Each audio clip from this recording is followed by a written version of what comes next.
एक दिन की बात है कि आरोही सुबह पार्क में टहलते हुए जा रही थी। तभी उसे एक रोती हुई बच्ची मिली। आरोही ने उससे रोने का कारण पूछा तो लड़की ने बताया कि वह जिस गुड़िया से खेल रही थी वह इसी पार्क में कहीं खो गई है। आरोही ने उस बच्ची को उसकी गुड़िया ढूंढ लाने का आश्वासन दिया, जिससे वह बच्ची चुप हो गई। आरोही ने गुड़िया ढूंढने के लिए समय मांगा और फिर दूसरे दिन गुड़िया लाने का वादा करके वहां से चली गई। पर गुड़िया ना तो आरोही को मिली और ना ही उस बच्ची को। आरोही ने गुड़िया की तरफ से काल्पनिक पत्र उस बच्ची को लिखा, और जब वह बच्ची पार्क में गुड़िया पाने की आशा में आई तो आरोही ने वह पत्र उस बच्ची को पढ़कर सुनाया। पत्र इस प्रकार था। कृपया रोना मत, मैं समय समय पर तुम्हें खत लिखती रहूंगी, अपने बारे में बताती रहूंगी, अपनी यात्रा के बारे में तुम्हें बताती रहूंगी, बस तुम रोना मत।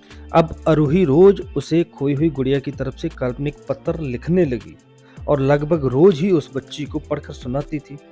यात्रा का काल्पनिक वर्णन हुआ करता था उस पत्र में। आरोही ने इस काल्पनिक लेकिन रोचक वर्णन ने उस बच्ची को रोने नहीं दिया। वह खुशी खुशी अपनी गुड़िया की घुमक्कड़ी के किस्से सुनने लगी, कहाँ वो घूमने जाती है ऐसे किस्से सुनने लगी, और वह अब खुश भी रहने लगी। एक दिन जब काफी कहानियां हो गई तो आरोही ने एक दूसरी गुड़िया उस बच्ची को लाकर दी। जाहिर है वह गुड़िया बदली हुई थी। उस बच्ची को अपनी खोई हुई पुरानी गुड़िया जैसी नहीं लगी तो वह आरोही की ओर देखने लगी। आरोही अनजान बांधते हुए गुड़िया में चिपकी एक चिट को निकालकर पढ़ने लगी। उसमें लिखा हुआ था, जय मैं ही हूँ, तुम्हारी वाली गुड़िया जो पार्क में खो गई थी।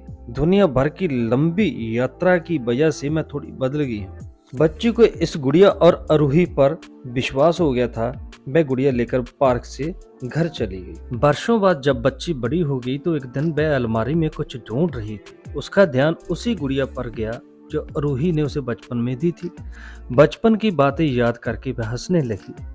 उसे अब समझ में आ चुका था कि आरोही ने कैसे उसका मन रखा। उस गुड़िया पर फिर प्यार आने लगा। वह उसे बड़े गौर से देखने लगी। तभी उसकी नजर गुड़िया की फ्रॉक की एक पॉकेट में पड़े पत्थर पर गई।